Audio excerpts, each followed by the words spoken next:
Bem, o TeX é um sistema de tipografia, foi criado na década de 70 pelo Donald Knuth, quando ele estava preparando, né, a segunda edição do segundo volume do livro The Art of Computer Programming.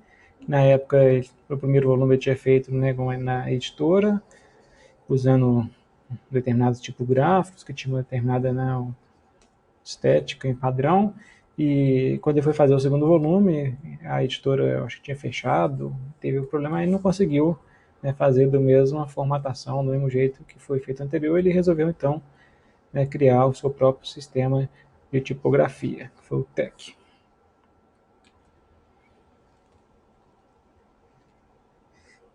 Bem, aí ele definiu o TeX, e o TeX tem né, um conjunto de instruções, são primitivas, né, e a partir delas é possível gerar, né, qualquer documento. Né? O TeX é com uma linguagem de marcação, né?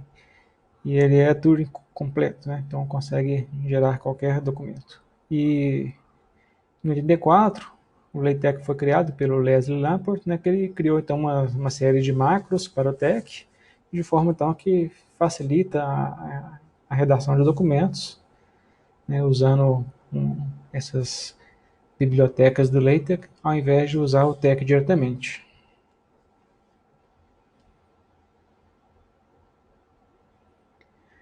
Então, ao redigir o texto usando o LaTeX, a diferença, né, com relação a um processador de texto comum, né, como o Word, né, que a gente não tem um sistema, né, que seja WYSIWYG, né, what you see is what you get.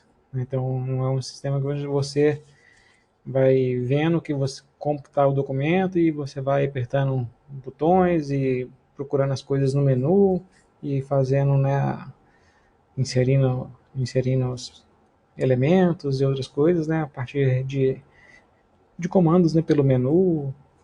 E basicamente a diferença então é que no LaTeX a gente tem um sistema de marcação onde a gente define, né, o que é cada coisa do documento, e a gente tem como definir também, né, como que é a aparência, como que aquilo deve aparecer. Né. Muitas coisas já são feitas automaticamente quando a gente já escolhe algum estilo, né, algum template pronto, né, o estilo template já automaticamente já, né, já faz toda a marcação, toda a diagramação, né, a formatação toda de acordo com as informações do template. Então, o TeX é um sistema de formatação para textos projetados com dois objetivos: permitir que qualquer pessoa possa produzir textos de alta qualidade com esforço aceitável, e fornecer um sistema que gere exatamente o mesmo resultado em todos os computadores agora e no futuro.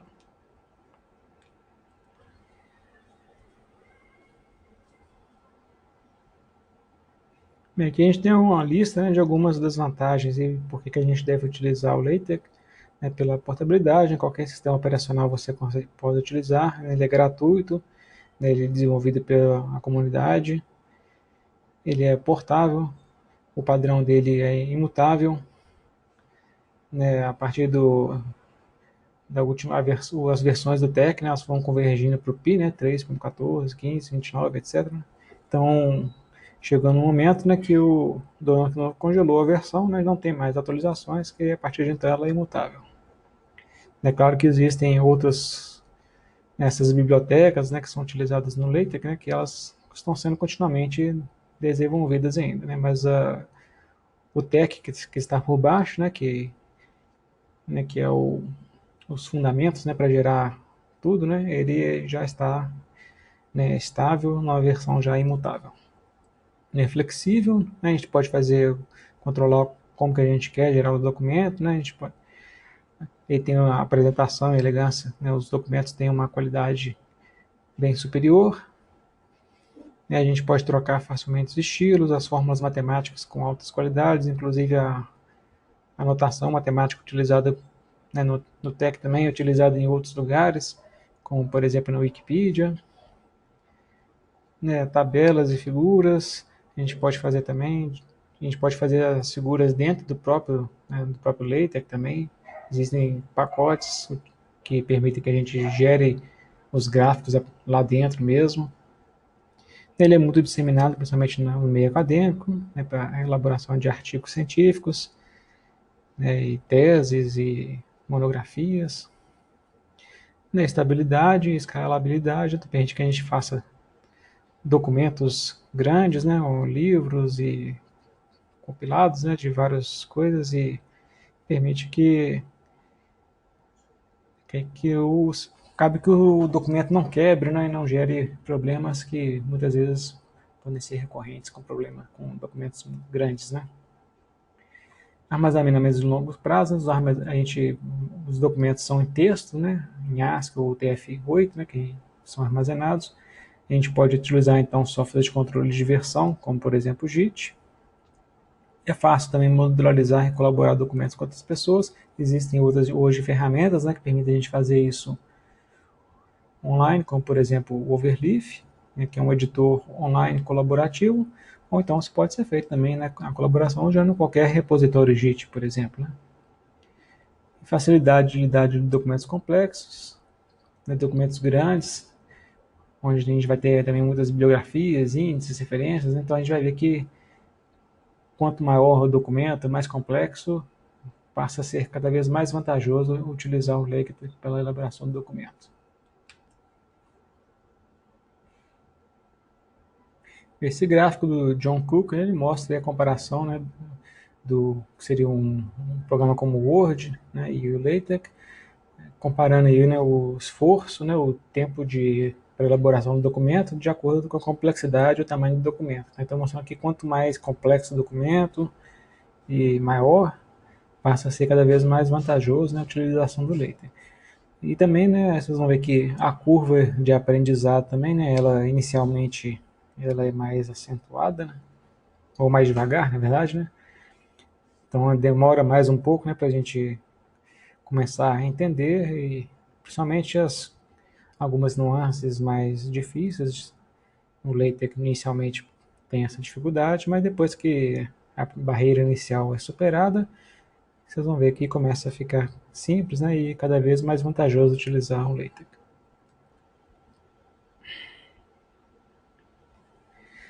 Para aprender o LaTeX, existem várias referências que a gente pode buscar. Na internet hoje em dia é fácil, né? A gente tem tutoriais, por exemplo, do Overleaf, vocês vão encontrar também outras videoaulas, né? E os wikibooks também, livros. Então, tem algumas referências aqui listadas para depois que vocês podem procurar cada um a seu tempo. E é importante saber, né, que muitas vezes vão surgir dúvidas, como que faz determinado coisa no documento, como que faz isso ou aquilo, e 99% das dúvidas já foram resolvidas, né? Procurando no Google, vocês vão acabar encontrando alguma resolução, e muitas delas vocês vão ver que elas estão no Stack Exchange, que é uma comunidade onde as pessoas, né, trocam figurinhas, né, onde as pessoas postam algumas dúvidas, os outros respondem como resolver aquele problema, às vezes pode ter mais de uma solução, e as pessoas discutem ali os assuntos, né? Então é muito importante conhecer, né, e saber como que funcionam essas comunidades e encontrar as respostas às dúvidas lá. Então o TEC está disponível, né, em todos os sistemas operacionais. Claro que dependendo de qual sistema operacional vai ter uma forma diferente de instalação. Eu sugiro a instalação do TEC Live, não existe essa distribuição diferente, TEC Live e MikTeX. No TEC Live é mais utilizado hoje em dia. Né, e instalação na família Deb, né, é bem simples, né, só fazer um sudo apt install TEC Live. Existem outros vários pacotes, né, só procurar ver os pacotes, e aí existem pacotes para fazer partitura de música, pacote para extras com coisas de gráficos, de línguas, né, de, sei lá, de japonês, de português também tem o pacote, né, então vocês podem buscar os outros pacotes que sejam de interesse também e instalar.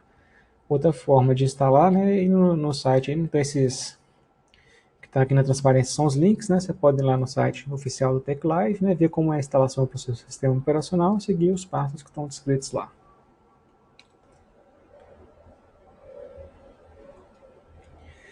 Para a elaboração do documento, né, a gente vai precisar, né, de algum editor, pode ser um editor básico de texto, né, como um bloco de notas, ou o Vim, né, no Linux, no Emacs, ou pode ter, né, utilizar alguns editores, né, que já são específicos aí, né, para o o TeX e o LaTeX, né, como por exemplo esses aí, o TeXmaker, né, o Kyle, o Lynx.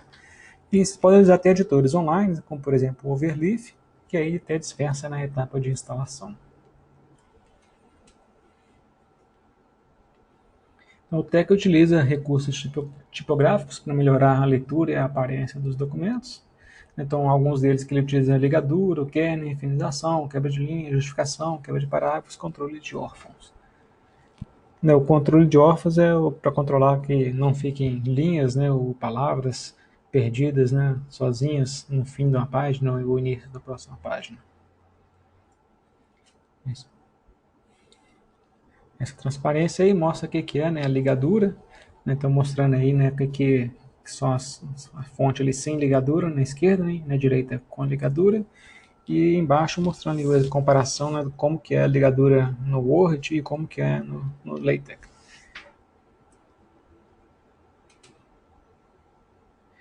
E aqui o kerning, né, que é esse espaçamento ali, né, ou a redução, né, do espaço ali entre as letras, né, fazendo com que fique menos espaço em branco entre elas.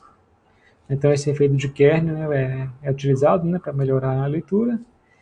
E ali tem um exemplo, né, mostrando como que fica como que o Word faz e como que o LaTeX faz.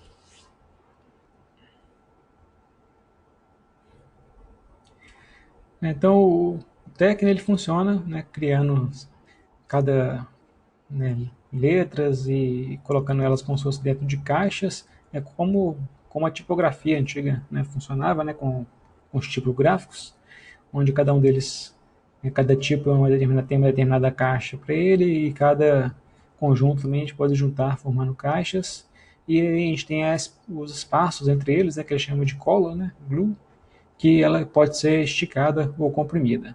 Né? Então a gente pode ajustar, né, os espaços entre as letras, espaços entre as palavras, né, e para definir, né, como que isso vai ficar, né, melhor ajustado, para a gente poder, né, fazer uma melhor quebra de linhas e parágrafos, a gente vai definir, né, no LaTeX, o TeX ele define automaticamente as penalidades de acordo com essas mudanças nos espaços.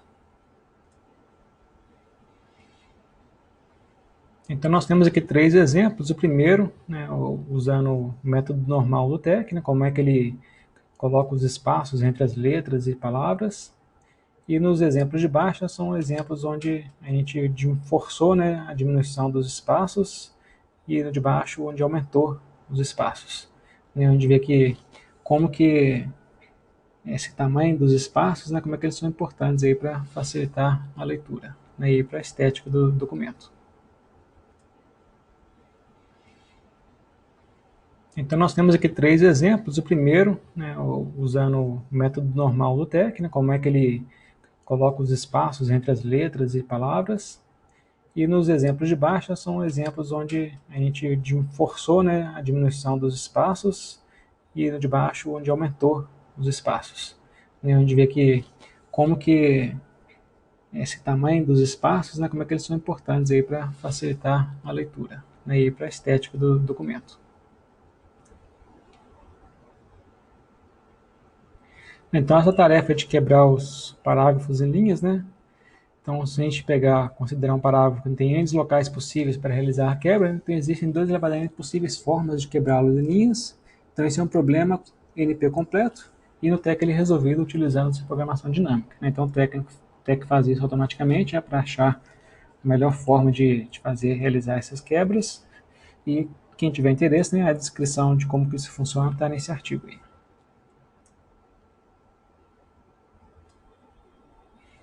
Então o TeX ele foi bem inspirado, né, na prensa de Gutenberg, né, na prensa antiga, e aí tem algumas referências interessantes, né, para quem quiser conhecer um pouco aí sobre como que é a prensa.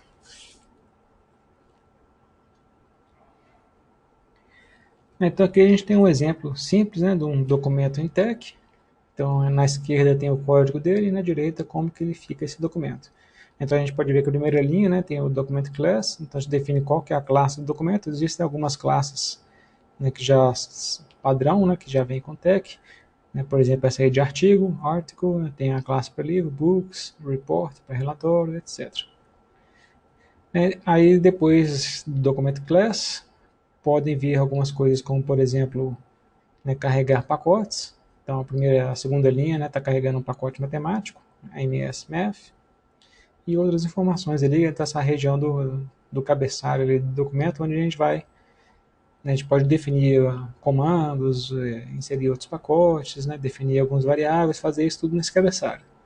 Depois vem a região onde realmente vem o documento, que é a parte que está entre o begin document e o end document. Então o tag define ambientes definidos pelo begin e o end. Então sempre que tem um begin, tem que ter um end no final. E a gente vê então dentro, o que contém nesse documento. A primeira coisa que tem, ele está chamando um comando make title, que é um comando que já sabe como que ele vai escrever o título do documento de acordo com o estilo dessa classe aí de artigo. Então a gente vê que ali em cima, na terceira linha, foi definido quem que é o título, o título foi definido como sendo LaTeX. Então ali, na verdade, ele está usando o comando LaTeX, barra LaTeX. Os comandos todos começam com barra ao contrário. Então esse barra LaTeX é o comando para fazer esse script LaTeX, onde tem essas variações de tamanhos e deslocamento das letras, Então, continuando ali no documento, depois do título, aí vem o texto do documento. A gente vê algumas coisas que está usando os comandos aí de novo para fazer o LaTeX e o TeX, usando aquela formatação diferente.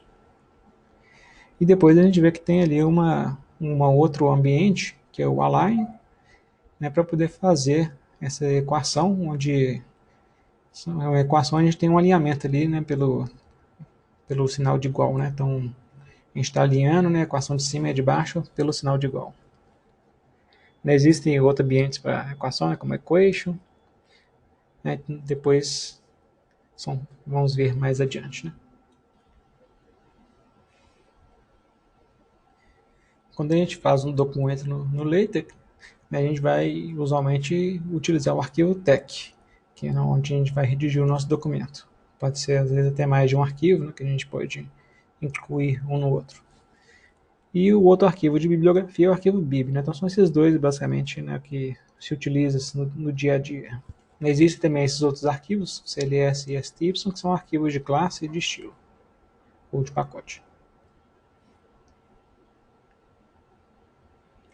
Então, quando a gente faz um documento em TeX, a gente tem essa separação do que é a forma e o conteúdo.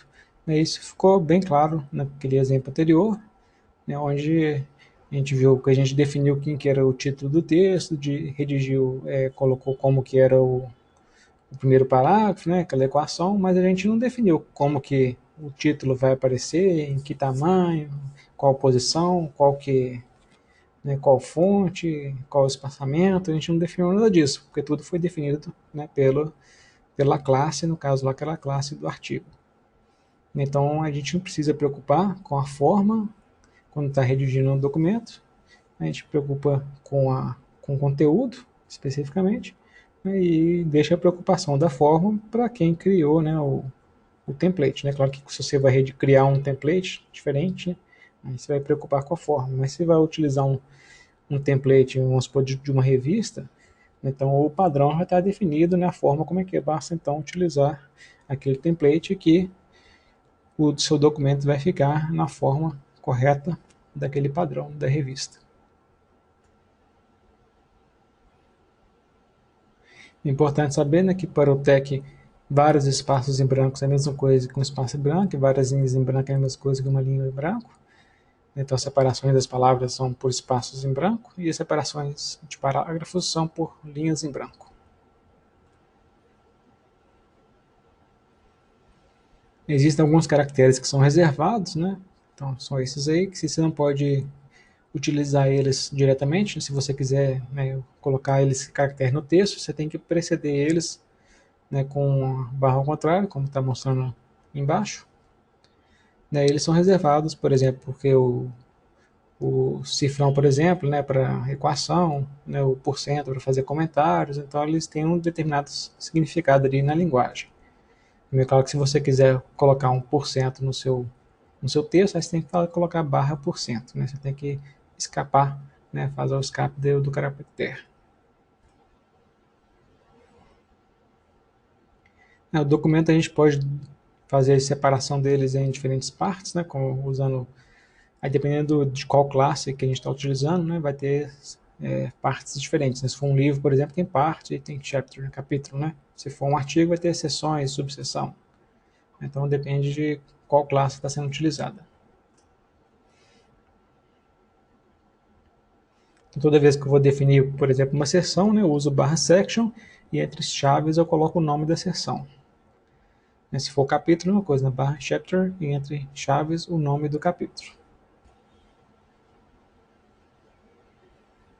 Em algumas formatações, né, de ênfase que a gente quer realizar no texto, né, a gente faz a marcação usando esses comandos, né, por exemplo, negrito, né, o text BF, né, de boldface, o itálico, né, text it, né, italic, se for fonte monoespaçada, né, o text TT, sem serifa, etc. Né? Então, aí os exemplos.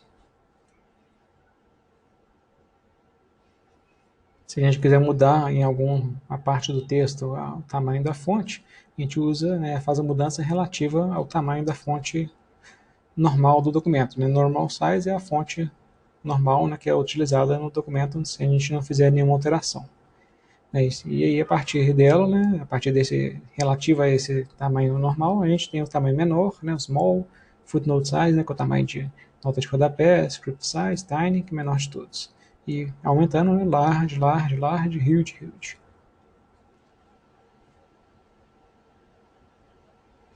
Bem, a gente pode definir listas, né, numeradas, não numeradas e alinhadas. Então, aqui um exemplo de lista, né, não numerada, um exemplo de lista numerada. Então, cada um dos itens, né, a gente coloca com barra item. A gente define as listas, né, dentro do ambiente, né, ou itemize ou enumerate. A gente pode definir também a forma diferente, né, de enumerar a lista, né, por exemplo, com letras. Então, para fazer a citação no texto, a gente usa um desses dois comandos, né, ou barra cite ou text cite, né, para fazer as citações ou entre parênteses, né, ou literal no texto, né, como está mostrando ali nesses dois exemplos. Né, e o que a gente passa aqui entre chaves é o rótulo que define esse item que a gente está citando. Então, por exemplo, esse livro do Donald Knuth, né, ele está definido no arquivo.bib. Então, na lista aqui embaixo, a gente está mostrando, né, esse trecho do arquivo bib, onde está definido, né, essa referência aqui no Textbook 1984. Então, basicamente, né, aí, quando a gente vai definir o arquivo .bib com as referências, a gente vai colocar, né, qual que é o tipo de documento, né, que a gente vai citar, se é um livro, se é um artigo, né, se é uma tese de doutorado, tese de mestrado, etc., né, usando o arroba, né, arroba book, arroba article, arroba PhD thesis, né, etc. Né, então, não vale a pena a gente ficar em falar de todos eles, né, depois, quando for necessário, basta buscar, né, nas referências e ver como é que a gente faz a utilização de cada um deles, né. Então, a ideia básica é essa, a gente fala arroba qual que é o tipo de documento, e logo depois, né, vem o rótulo que a gente está dando. Nesse caso aqui, né, esse aqui que é o rótulo, né, aqui no Textbook 1984, que vai ser utilizado, né, para referenciar esse item no nosso texto. E aqui tem os parâmetros aqui, né? Então a gente tem o título, né, quem que é a editora, o autor e o ano. Lembrando sempre que aí pode ser aqui com chaves, né? O valor aqui pode estar entre chaves ou entre aspas. E no final tem que ter sempre uma vírgula, né? Só o último que a vírgula no final é opcional. E quando a gente quer realizar referências internas no documento, né, referências, por exemplo, a uma figura, uma tabela, uma lista, capítulo, seção, alguma coisa que está no documento, a gente pode definir rótulos para cada um desses itens que a gente quer referenciar. Então, para definir o rótulo, a gente usa o comando label, né, e a gente define, né, o rótulo que a gente quer dar para esse item que será referenciado. Depois, para referenciar, a gente usa barra ref e usa aquele rótulo do que a gente quer referenciar. Então, vamos supor que eu defino um rótulo para a figura. Aí aquela figura, ela fica num determinado lugar que ela fica sendo a figura 2. Depois, quando eu usar o barra ref e o rótulo daquela figura, né, automaticamente esse valor ref aquele rótulo vai ser substituído pelo número 2. Se eu, por acaso, eu inserir uma outra figura antes, automaticamente essas numerações já vão trocando. Se eu quiser ver, referenciar no texto a página onde apareceu aquele item, né, eu uso o pageref.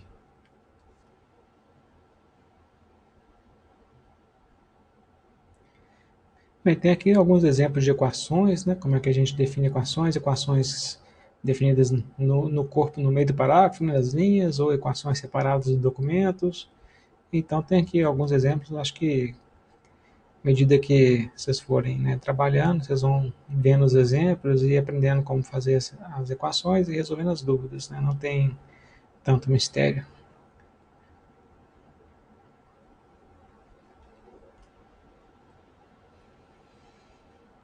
E para ajudar a criar as referências, né, tem alguns sites que ajudam, né? O Zotero é muito bom, né? Vocês podem lá buscar referências pelo título dela, pelo o DOI do artigo, o ISBN do livro, pelo link da Amazon. Tem várias formas de buscar, ou você pode entrar com a referência manualmente, ele vai criando a sua lista de referências e depois você pode exportar o arquivo BIB de lá.